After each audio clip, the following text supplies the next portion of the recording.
Hello everyone, I'm Sidhvita, a member of Krino Forensics. In this video, we are going to learn about a very less discussed but interesting topic in forensic science, tears as a forensic evidence. Usually, when we talk about forensic evidence, we think about blood, semen, saliva, or DNA.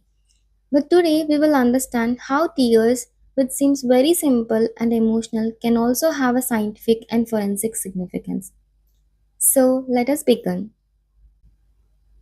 This lecture will help you to understand what tears actually are, their composition and function, and most importantly, how they may be relevant in forensic and behavioral investigations. Now, first let us understand what are tears. Tears are defined as a clear, watery fluid secreted by the lacrimal glands. Their primary function is to lubricate, protect, and cleanse the surface of the eye. Most people think that tears are produced only when we cry emotionally. But that's not true. Tears are actually a complex mixture of different components such as water, electrolytes, proteins, lipids, etc. These components together form different layers on the surface of the eye, and these layers are very important for maintaining eye health and clear vision. So, tears are not just emotional, they are biologically and psychologically essential. Now let us move to the concept of the tear film. The tear film is a thin and dynamic fluid layer that coats the surface of the eye. It plays a very important role in maintaining ocular health, protecting the eye, ensuring clear vision. The tear film acts as a lubricant, a protective barrier, and also provides a smooth optical surface for vision. Now, the tear film consists of three layers, and each layer has a specific function. The first layer is lipid layer. This layer prevents the evaporation of tears and it is secreted by the meibomian glands. The second layer is aqueous layer. This is the main watery layer that provides moisture, oxygen, and nutrients to the eye, and it is secreted by the lacrimal glands. The third layer is mucin layer. This layer helps the tears to stick properly to the surface of the eye, and it is secreted by the globulate cells. All the three layers together ensure that the eye remains healthy and functional. Now, let us look at the types of tears. There are three main types of tears and each has different purpose. The first type is basal tears. These tears are constantly secreted and are responsible for regular lubrication and protection of the eyes. The second type is reflect tears. These are produced when the eye is exposed to irritants like smoke, dust, strong chemicals, or onions. Their main role is to wash away harmful substances. The third type is emotional tears. These are produced during strong emotional states such as sadness, joy, pain, or stress. From a forensic and psychological point of view, emotional tears are most significant. Now, let us understand what tears made of.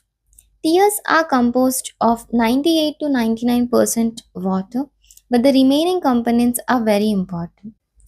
They contain electrolytes such as sodium, potassium, calcium, and chloride. They also contain proteins which have antibacterial and protective functions. Tears also contain enzymes that help in breaking down the pathogens. Another important component is immunoglobulin A or IgA, which provides immune defense. They also contain mucins, which help in stabilizing the tear film. Now, emotionally, tears are slightly different because they may contain stress related hormones such as ACTH, prolactin, etc. These hormones are linked to stress relief and emotional regulation. Now, let us look at the functions of tears. Tears have a lubricating the cornea and conjunctiva, preventing dryness and irritation.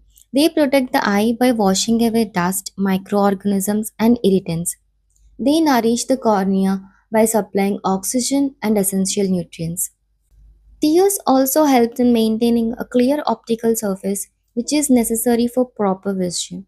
They contain antimicrobial agent which reduces the risk of eye infections. Most importantly, essential tears help in relieving psychological stress by removing the stress related chemicals from the body. Now comes to the most important part of today's lecture, the forensic relevance of tears. Although tears are not commonly used in traditional forensic investigations, they have emerging importance. Tears may contain epithelial cells, and in rare cases, these cells can allow limited DNA extraction. Tear stains found on clothing, tissues, or personal items may indicate the emotional distress or psychological state of a victim. Emotional tears contain stress hormones which may be analyzed in psychological trauma related or behavioral investigations. Tears can also carry traces of drugs or chemicals which gives them potential importance in toxicological studies. So while tears are not routine forensic evidence, they are gaining attention in behavioral forensics and emotional profiling.